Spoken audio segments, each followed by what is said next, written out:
Y seguimos hablando de no alimentar el temor. Dios no quiere que ninguno de nosotros alimente el temor en su corazón. Es lo más común en días como los nuestros, que nuestra vida, nuestra familia esté llena de temor. Y el antídoto más eficaz contra el temor es la fe. No hay nada más efectivo que la fe a la hora de atravesar una dificultad o una prueba. La persona cuyo corazón está lleno de fe es una persona fortalecida y preparada para toda dificultad en todo tiempo. Lamentablemente, muchas personas han permitido que su corazón se llene de temor y no han aprovechado la palabra que Dios le ha ministrado a su iglesia. Por eso hacía el énfasis de conectarnos los miércoles, estar atento a cada estudio, a cada mensaje, a cada oportunidad.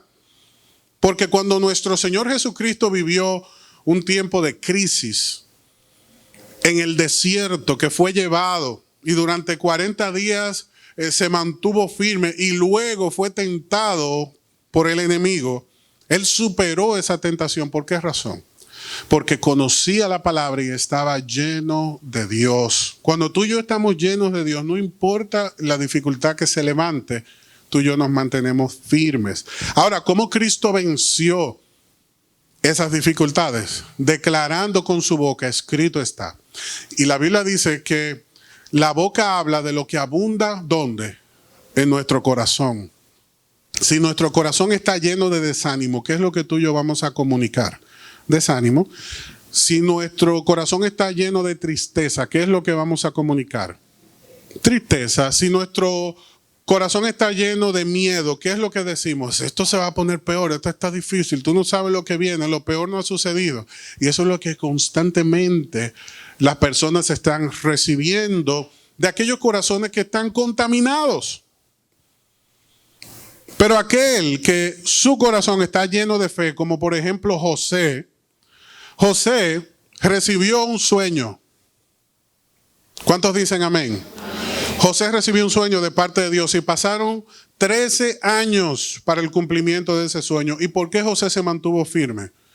Porque su corazón estaba lleno de fe. ¿Qué es fe? Confianza. Confianza en que la palabra del Señor se cumple. Fe es confiar que lo que Dios declara se cumple. Y porque él confió, él pudo ver el cumplimiento de esa promesa. Otro ejemplo es Abraham. ¿Qué tiempo pasó para que Abraham viera cumplida la promesa que Dios le hizo de ensanchar su parentela y de ver el crecimiento de su familia? Pasaron 25 años. ¿Qué tiempo pasó para que Moisés vea cumplida la promesa de la tierra prometida? 40 años. ¿Y por qué estos hombres se mantuvieron firmes? Porque su corazón prosperó gracias a la confianza, la determinación, la esperanza, el ánimo que recibían por la fe en la palabra del Señor. Y el ejemplo más extraordinario de la historia, nuestro Señor Jesucristo. ¿Cuántos años pasaron antes de la materialización, la entrada formal de su ministerio aquí en la tierra? 30 años. Por lo tanto, es necesario que tú y yo aprendamos a esperar en el Señor. Dile al que tienes a la par, tienes que aprender a esperar. Muchos dicen, es que la espera desespera. Amén. Cuando tú solicitas un préstamo, parecen años los días que pasan. Y uno llama, ¿será que se te olvidó? ¿Será que no has visto el correo? Mira a ver si te respondieron. Cuando uno envía una solicitud a un superior, uno se queda ahí esperando. Y usted sabe lo que uno hace. Con el correo electrónico, refresca, a ver si es que se quedó parado. Y a veces te dicen, es que viene por la nuña, tranquilo. Es que encontró un tapón. Pero por la fe, nosotros debemos entender que Dios cumple su palabra. Pero si tú no tienes la palabra de Dios en tu corazón, entonces, ¿en qué estás esperando? Pues yo te lo voy a decir.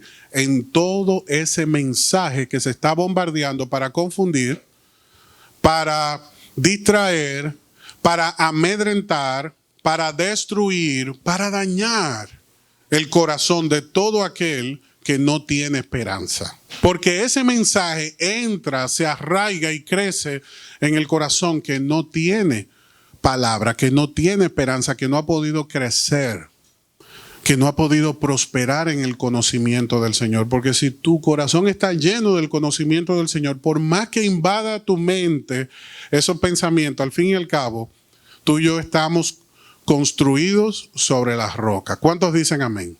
Y si tú lo crees, dale un aplauso al Señor en esta mañana. Porque no en vano Cristo dijo, construyan su vida sobre la roca. Dice Deuteronomio, capítulo 31, verso 1. Ya usted estaba diciendo, pastor, pero vamos a la Biblia, vamos a la Biblia.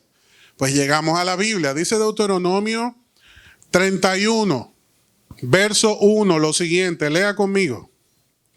Cuando Moisés terminó de dar esas instrucciones a todo el pueblo de Israel, dijo, ya tengo 120 años y no puedo seguir guiándote. Oye lo que le dice Moisés al pueblo. Yo he cumplido esta edad y no puedo seguir guiándote. El Señor me dijo, ¿qué está diciendo Moisés? ¿Qué está hablando Moisés? ¿Qué está ministrando?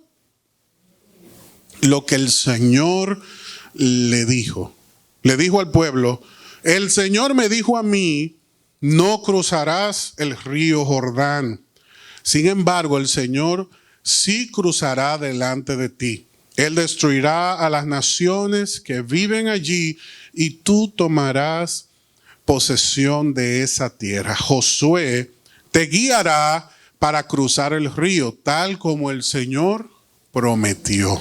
Y si nosotros que tenemos la Biblia completa avanzamos desde Deuteronomio a Josué, ¿qué vemos? Que Dios cumplió lo que prometió. Dile al que tienes a la par, Dios cumple lo que promete. Ahora quiero que lo vuelvas a interrumpir y le digas, Dios no cumple lo que tú te imaginas.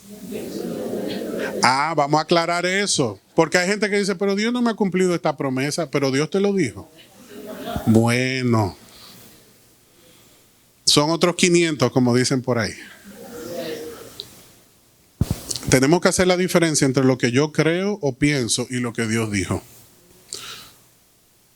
Porque es cierto, yo quiero que se cumpla lo que quiero, pero ¿qué es lo que se cumple? Lo que Dios dijo. ¿Usted cree que Moisés no quería entrar a la tierra prometida? Yo le pregunto. Imagínense que Moisés trabajó por 120 años con un propósito. ¿Cuál? Llevar al pueblo a la tierra prometida. ¿Y usted cree que él no quería entrar a la tierra prometida? ¿Usted cree que David no quería construir el templo? Él amaba a Salomón, pero él quería construir el templo. Y cuando Dios le dijo, no eres tú, es Salomón, ¿qué usted cree que pasó con David?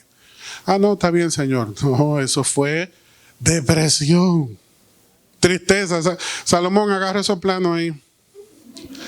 Hazlo como pueda. Dios te ayudará. Él quería construir casa para Dios. Pero Dios le dijo que no. ¿Estamos nosotros preparados para los no de Dios? Pastor, vámonos para la casa. No hablemos de eso. No nos gusta cuando Dios nos dice que no. No nos gusta cuando Dios nos dice que no, porque esos no de Dios riñen contra los sí de nuestro corazón. Pero muchas veces ignoramos lo que ese sí nuestro puede provocar en nuestra vida, que Dios sí lo sabe. Cuando tú solicitas el trabajo y te decepcionas porque te dijeron que no. Cuando te dijeron que no por el préstamo. Cuando oras y no ves la respuesta y es un no, eso molesta, eso desespera. Pero aquellos que tienen fe, que confían en Dios, esperan en su promesa y saben que la bendición que Dios tiene para nosotros es una bendición mayor. ¿Cuántos dicen amén? La bendición que Dios tiene para tu vida es mayor. Si Dios ha interrumpido algo en tu vida y te has decepcionado, no te desesperes. ¿Por qué? Porque la bendición que Dios tiene para ti es mayor. Porque los planes del Señor son perfectos. Por eso Moisés ministró al pueblo y le dijo, yo no puedo acompañarlos a partir de aquí. Va a continuar otro. Se llama Josué, ustedes lo conocen. Pero ya yo no puedo ir con ustedes. Josué te guiará para cruzar el río, tal como Dios lo prometió. Los hombres y las mujeres pasan. ¿Quién es el que permanece para siempre? Dios. Yo estoy. Mañana no. Solo Dios lo sabe. Ahora, ¿quién es el que permanece para siempre? ¿Y por qué tú te aferras a un trabajo entonces? ¿Y por qué tú te aferras a una posición? ¿Por qué tú te aferras a cosas temporales cuando el Eterno te ha dicho y te ha prometido estar contigo todos los días? ¿Por qué nos afectan tanto los comentarios de los demás? Nos afectan. No vamos a decir que no. No importa qué tiempo tengamos en la fe, nos afectan. Pero el Espíritu Santo permite que aquellos corazones que están llenos de fe puedan pensar, tranquilizarse y mantenerse firmes en medio de la tribulación. Y por eso nosotros estamos aquí en este día. Dice el verso número 4, el Señor destruirá a las naciones que viven en esa tierra, tal como destruyó a Sehón y a Og, los reyes de los amorreos. El Señor entregará a los que viven allí y tú tendrás que hacer con ellos lo que te ordené. Y aquí viene el verso clave. Preste atención. Así que sé fuerte y valiente. Dile al que tienes a la par. Sé fuerte y valiente. Cuando alguien que conoce el camino hacia donde tú vas te dice, sé fuerte y valiente, ¿por qué es?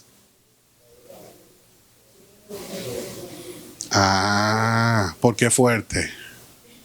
Escucha bien, sé fuerte y valiente. ¿Y qué más te dice? No tengas miedo, no tengas temor, ni sientas ¿qué? Pánico frente a ellos. ¿Por qué? Porque el Señor, tu Dios, Él mismo irá delante de ti. No te fallará ni te abandonará. Tendrás problemas, pero Dios es más grande. ¿Cuántos gigantes derrotó David? ¿Cuántos gigantes? Pues usted no estaba aquí el domingo. ¿Cuántos gigantes derrotó David? Fueron 5. Todo el mundo piensa en Goliat. Pero Goliat tenía 4 hermanos. Y por eso David tomó 4 piedras. 4 piedras, 5. Porque le estaba anunciando a los otros, lo tuyo viene. Lo tuyo viene. Porque cuando usted se levanta, tiene que esperar que también haya oposición. Las cosas no se van a quedar como nosotros quisiéramos. Pero lo que debemos entender es que mayor es el que está con nosotros que el que se levanta contra nosotros. En los tiempos de crisis, el liderazgo es fundamental. Mire cómo Moisés trazó delante del pueblo el plan.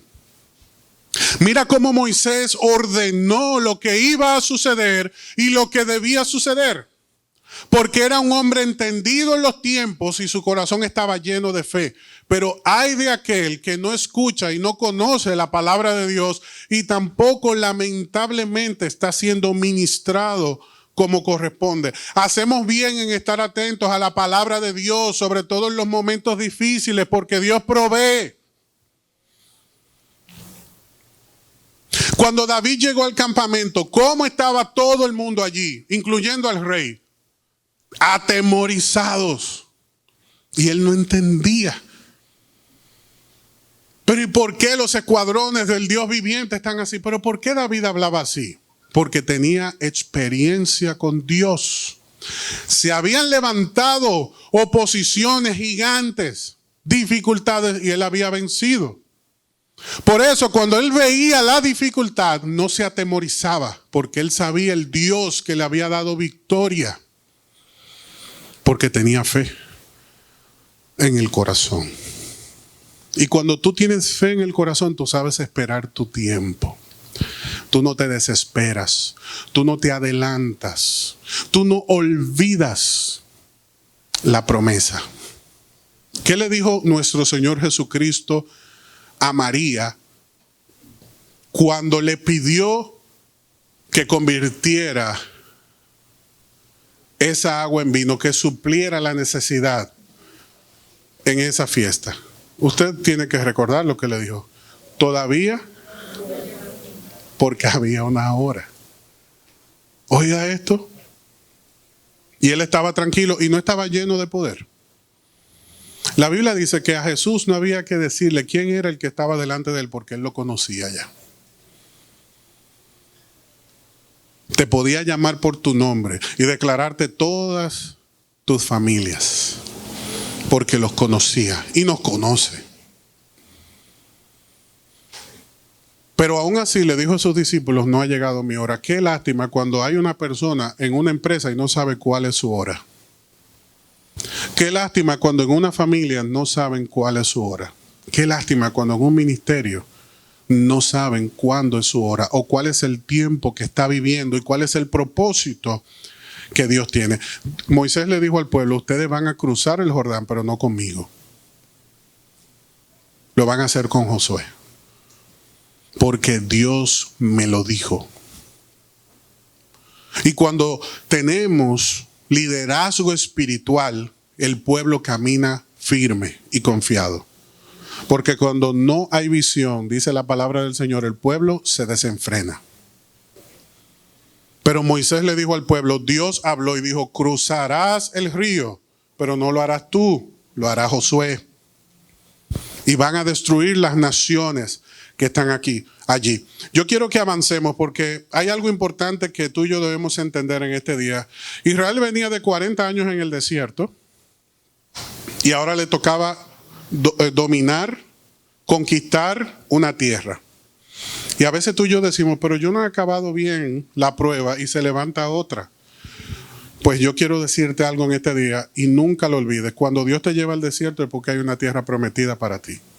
Así que tú decides si conquistas o te quedas atrás. Tú decides. Porque esto para personas quejosas no funciona. El evangelio no fue diseñado por Dios para gente que no se van a levantar y van a ser fuertes y valientes. Aunque usted no diga amén, yo lo entiendo. El evangelio, como la vida, no está diseñada para personas que se quejan. Está diseñada para personas, ay pastor, pero que usted no sabe lo que yo he vivido. Perfecto, pero Dios sí. Y Él dice en su palabra que Él a ti no te va a dar una prueba mayor que la que tú no puedas manejar. Aunque usted no diga amén.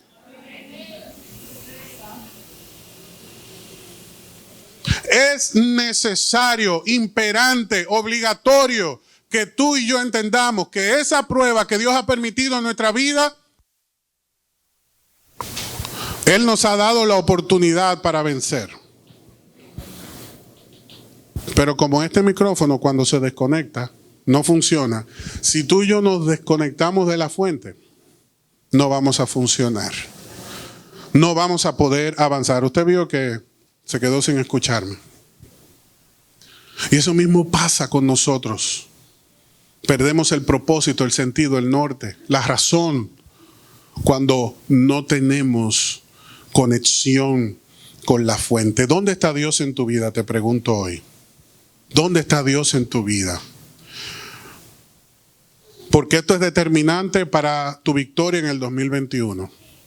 Te pregunto, ¿dónde está Dios en tu vida? Porque para superar la prueba, Dios tiene que ir delante. Para superar la prueba y la dificultad, para vencer, Dios tiene que ir delante. Moisés le dijo al pueblo, yo no voy delante de ustedes en esta ocasión, pero Dios irá delante de ustedes. ¿Está Dios delante de nosotros? ¿Estamos nosotros caminando detrás del propósito de Dios o caminando según nuestra voluntad? ¿Cuál es uno de los versos más famosos que todos nosotros nos sabemos de memoria. Y a los que aman, todas le ayudan.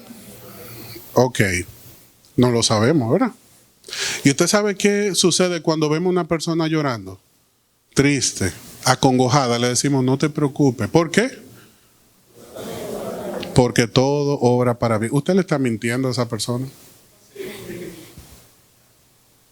Usted le está mintiendo a esa persona.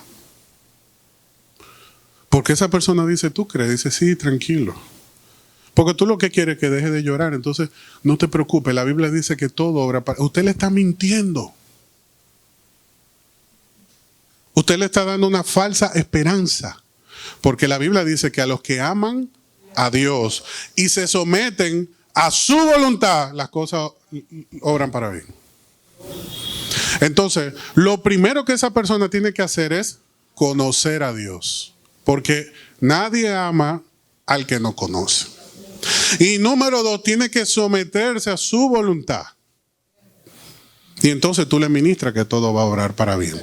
Pero si una persona vive de continuo, calamidad tras calamidad, y tú le estás diciendo, Dios tiene cuidado, pero ¿qué Dios es este, Dios mío? Que no me quite el pie de encima. ¿Y cómo termina la gente en la iglesia? Decepcionada. Dios no me ama. Porque el hermano prospera, porque el otro compra carro nuevo, el otro se muda y yo la misma. Al otro se siente feliz. Porque déjenme decirle que hay personas que dependiendo de las circunstancias y las cosas, pues, por su manera de pensar hay cosas que le satisfacen, otras no. Yo estoy poniendo ejemplos. Pero hay personas que lo más importante ni es el dinero ni la casa, sino el matrimonio o la salud. Esto es dependiendo de tu necesidad. Ahora uno ve al otro juzgando desde su posición y dice, pero ¿por qué que a mí me pasan estas cosas? Primera pregunta, ¿tú amas a Dios?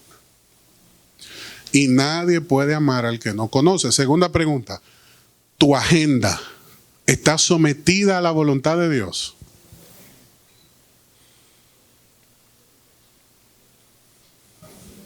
Porque es así como nosotros vamos a prosperar. Hay 3 cosas que nos ayudan a lograr lo imposible. Uy, esto gusta. Esto es tremendo. Si tú encuentras un libro que te dice el secreto para lograr lo imposible, imagínese ahí cuando usted está pagando la compra. El secreto para... Todo esto es interesante y lo coge 300 pesos. Óyeme, pero cualquiera. Porque a uno le interesa el secreto para lograr lo imposible. Pues la Biblia nos declara que para lograr lo imposible no hay secreto. Lo que hace falta es obediencia. Número 1, si tú quieres lograr lo imposible, para Josué, lo imposible era cruzar el Jordán. Porque ¿qué pasó cuando él hizo lo mismo que aprendió de Moisés y envió los espías? ¿Qué fue lo que le dijeron cuando llegaron?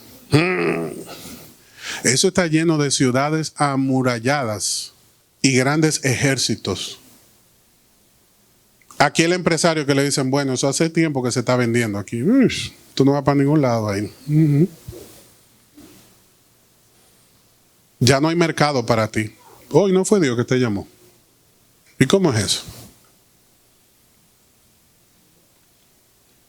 Cada uno de nosotros tiene su imposible. Cada uno de nosotros tiene su Jordán.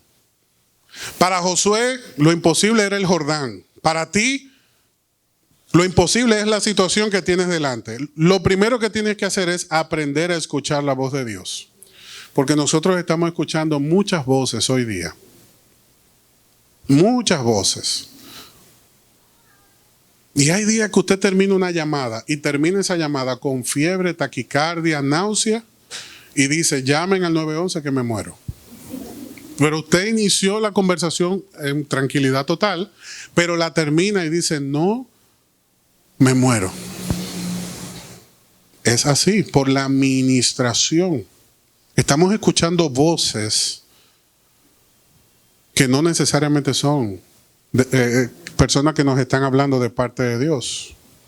Lo primero que tenemos que hacer es aprender a escuchar la voz de Dios. Número 2, identificar el liderazgo espiritual que Dios nos ha provisto. Si analizamos la vida de Moisés, como de cualquier líder, siempre vamos a ver imperfecciones. Porque el líder es el modelo que Dios establece en el mundo para que nosotros seamos influenciados. Pero a quien debemos adorar y en quien tenemos que poner la mirada es en Cristo. Pero el pastor usa las camisas por fuera. ¿Y cómo usted sale de la iglesia pensando en camisa? Pero ¿y por qué la hermana tal usa esos pantalones? ¿Y de qué usted sale lleno? De pantalones para ayudarlo. Y viste ese cambio de color que se dio. Eso no le favorece. ¿Y de qué usted sale lleno? De eso. Pero si usted vino y tiene la mirada puesta en Cristo, pues entonces las cosas van a caminar. Aprender a recibir la administración de cada persona según la posición que Dios le ha llamado a ocupar. Dios le dijo al pueblo: Josué te guiará para cruzar el río tal como el Señor prometió. Identifica a las personas que Dios ha puesto a tu lado para administrar tu corazón. Valóralo, pero pon tu mirada en Cristo. Dile al que tienes a la par: pon tu mirada en Cristo. Eso es importante. Como pastor, yo estoy dedicado. Dios lo sabe, que mi pregunta, mi búsqueda, mi intención. En estos días, mi hija me reclamaba y me decía: papá, tú pasas demasiado tiempo sentado en ese escritorio. Y yo tuve que levantarme y di mi mano de Mario y di mi asunto. Y Jamie en estos días estaba en un tema con Camila de ¿cómo se llamaba para chicas? Chica verdadera. Y Matías hizo así. Y bajó y dijo: bueno, pues esto de chicas, me quedé.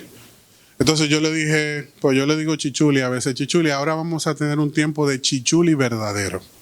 Entonces vamos a ver una película peligrosa de adulto. Y él, una película peligrosa, papá. Y nos sentamos. ¿Por qué? Porque esa es su necesidad. La necesidad del pueblo era esta. Y yo le comparto esto porque yo estoy dedicado y consagrado. Y le digo al Señor: háblame lo que tú quieres ministrar a la iglesia. Yo tengo que sacar tiempo para mis hijos, tiempo para el matrimonio, mi esposa, tiempo para mí. Porque si no me recorto, entonces usted dice: mira el pastor de descuidado que ni se recorta. Hay tiempo para todo. Pero como siervo del Señor, yo estoy dedicado. Y usted lo valorará. Pero si usted considera que cuando yo le hablo a usted de parte de Dios, esa palabra viene de Dios, usted tiene que tomarla en cuenta. Porque la prosperidad del pueblo de Israel estuvo cuando Dios ministraba a través del siervo. Hay algo que sucede en nuestra región que siempre ha sido un obstáculo dentro de la iglesia. Voy a aprovechar este paréntesis para enfatizarlo. Le voy a explicar algo que aprendí hace unos años. Nosotros en la región estamos acostumbrados a tener un liderazgo autocrático, político, social, empresarial, en todo el sentido. Lejos de ser un liderazgo participativo, es un liderazgo autocrático, aún dentro de las congregaciones. Aún dentro de las congregaciones. ¿Por qué razón? Porque gran parte del tiempo de nuestra historia hemos sido esclavizados. Y cuando usted es esclavizado, usted lo que aprende es a esclavizar. Ese es el modelo que nosotros conocemos. Hemos sido dominados, invadidos, y cuando logramos sacar cabeza, tenemos que pisarle la cabeza al otro porque eso fue lo que aprendimos. La ley del que se rucha el palo, del que trabaja por atrás y todo lo demás. Porque eso es lo que hemos aprendido. El modelo bíblico es otro. Y se necesita sabiduría para tú administrar un modelo bíblico en un sistema como el que nosotros estamos. La iglesia, por ejemplo, de República Dominicana no es la misma iglesia que puede estar en Estados Unidos, en Europa o en otra nación del mundo. Cada nación tiene su particularidad. Hasta dentro de República Dominicana, según el sector, las necesidades son diferentes. Y ahí viene lo importante de lo que estoy hablando, porque Dios suple la necesidad de cada iglesia y ha colocado hombres y mujeres que influencien a la congregación para su crecimiento y su bendición. Por eso, cuando tú y yo recibimos, que es el punto 2, la dirección del liderazgo que tenemos, somos prosperados. Y por eso es importante que aprendamos a cooperar, que pongamos de nuestra parte para cooperar con los procedimientos, porque no sabemos trabajar en equipo. Sabemos dominar, pero no trabajar en equipo. Eso que hizo Moisés de pasar la antorcha a Josué, eso no es muy común. Porque lo que estamos acostumbrados es que yo gobierno hasta que me muera. Aunque usted no diga amén, eso es así. Pero el pasar la antorcha, eso es muy difícil. Delegar, nosotros culturalmente no hemos aprendido eso. Y por eso trabajar en equipo se nos hace tan complicado. Si no, mira un ministerio a ver si es fácil. No, pero eso donde quiera que hay personas. Bien, pero es un poquito más difícil en las culturas donde la dominación extranjera ha estado tan latente. Tenemos que simplemente viajar unos 500 años y ver cómo desde ese descubrimiento, entre comillas, hasta nuestros días, porque un descubrimiento, pero estaba lleno de gente esto, pero ok, descubrimiento, hasta nuestros días, todo lo hemos experimentado de esa manera.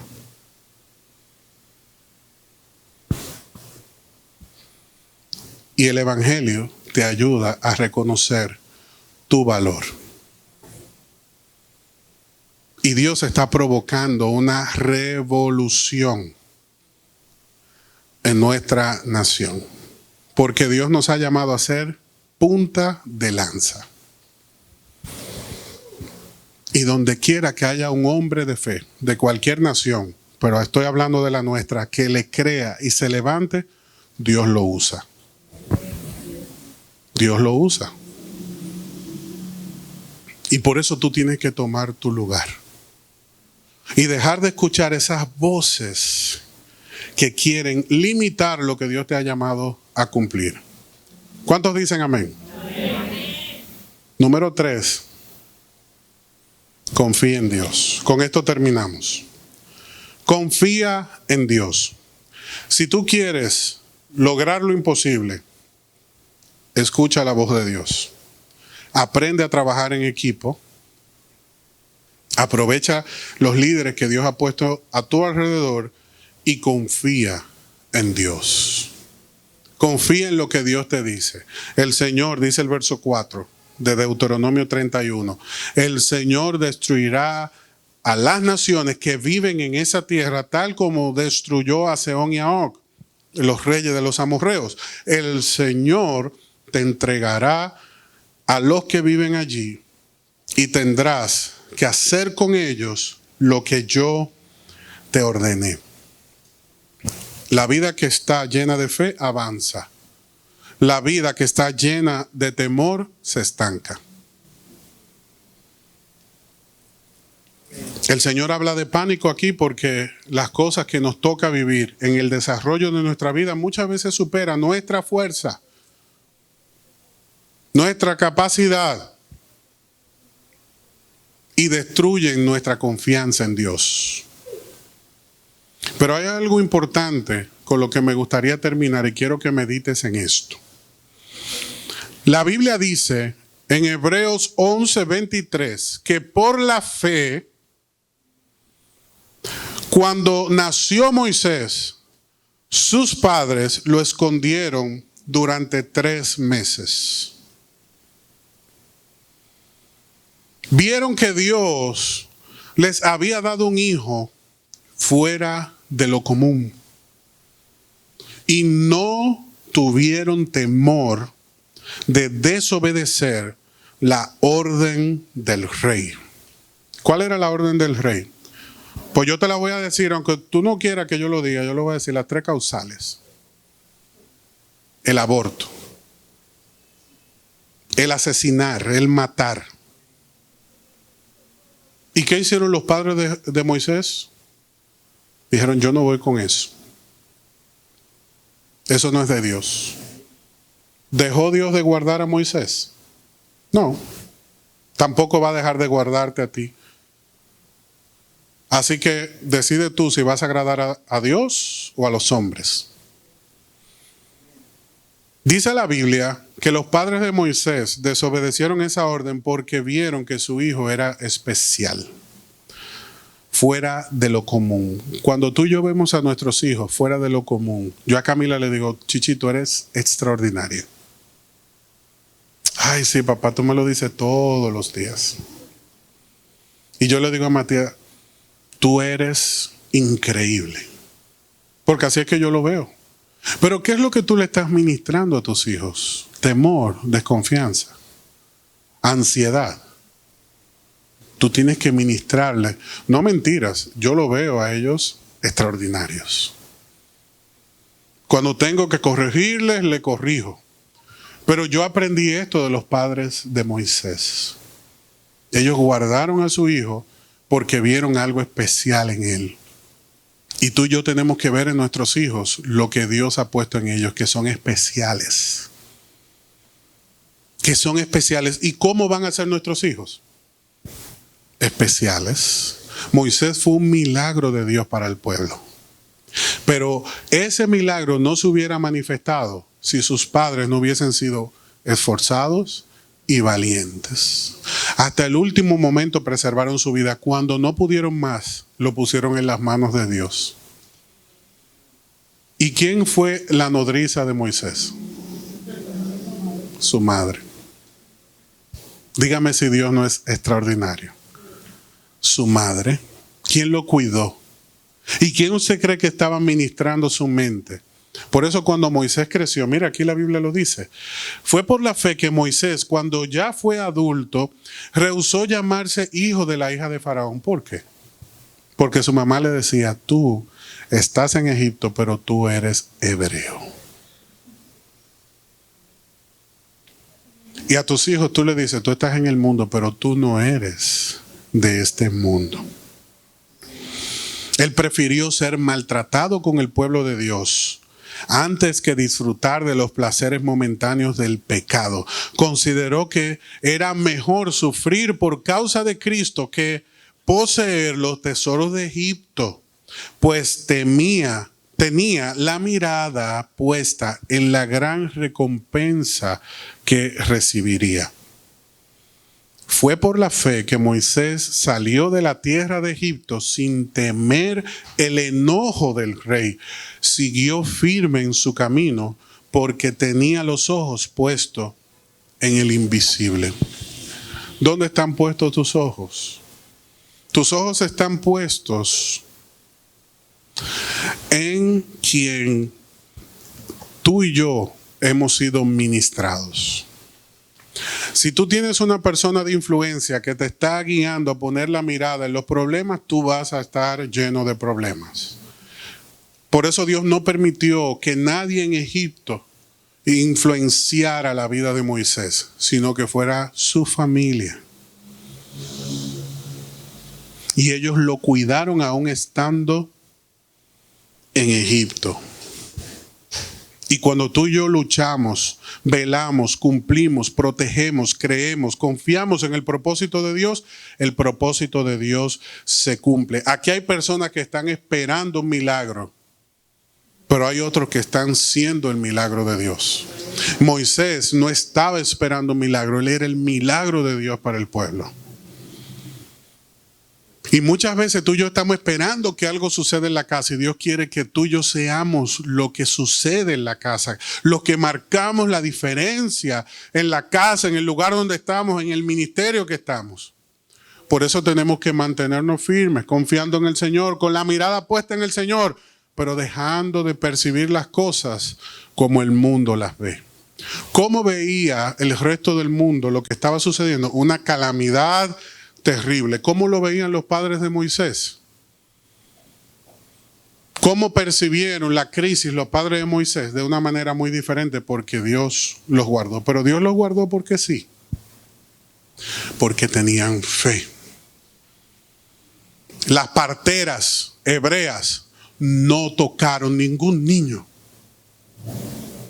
Y cuando Faraón las llamó, les dijo: las mujeres hebreas son muy fuertes y cuando ya venimos a llegar han dado a luz y no podemos decir que su hijo nació muerto. Porque le temían a Dios antes que a los hombres. ¿En quién tú tienes puesta la mirada? No ponga, con esto termino. No pongan la mirada en la cuenta. No pongan la mirada en el esposo. No pongan la mirada en el problema. Pongan la mirada en Dios. Y la cuenta, los hijos, el esposo y las circunstancias serán diferentes. Ahí con tus ojos cerrados, pídele a Dios que llene tu corazón de fe. Pídele a Dios que la fe que Él ha puesto en ti se manifieste. Porque la fe es un don. Es un don de Dios. La Biblia dice en Efesios capítulo 2, versículos 8 y 9, algo muy importante. Que somos salvos por fe, no por obras. Y esto no es de nosotros, sino de Dios. ¿Y qué es lo que es un don de Dios? ¿La salvación? No, yo creo que no. La salvación no es el don de Dios. El don de Dios es la fe para ser salvos. Por eso tú y yo no somos salvos porque sí. Tú y yo somos salvos por fe. Hay gente que dice: pero así de fácil son salvos. Sí, porque es por fe. No es por lo que hice, por lo que hago o lo que voy a hacer. Es por fe. Confiar en Dios. Eso es lo que marca la diferencia. Y yo te invito que ahí donde estás tú le digas, le pidas al Señor que haga crecer tu fe. Que bendiga tu corazón para que tu fe domine tu corazón. El problema se presenta no cuando sentimos temor, sino cuando el temor domina nuestra vida. No está mal sentir temor, eso es natural. El problema es cuando lo que domina nuestra vida es el temor. Y lo correcto es que cuando el temor llegue a tu vida, la fe domine tu vida y no el temor. Pídele a Dios con todo tu corazón que te ayude a crecer en fe, a confiar en Él, para que se manifieste lo imposible. Todo lo que tú has visto como imposible, como difícil, como lejano, que comience a manifestarse en tu vida, en tu familia, en tu corazón. Que en tu mente se generen pensamientos diferentes, porque tú eres diferente. Con todo tu corazón ahí, dile: Señor, ayúdame, que pueda crecer mi fe. Antes de despedirnos, no te vayas de este lugar sin estar de acuerdo con Dios, sin permitir que esa fe crezca y prospere en tu vida.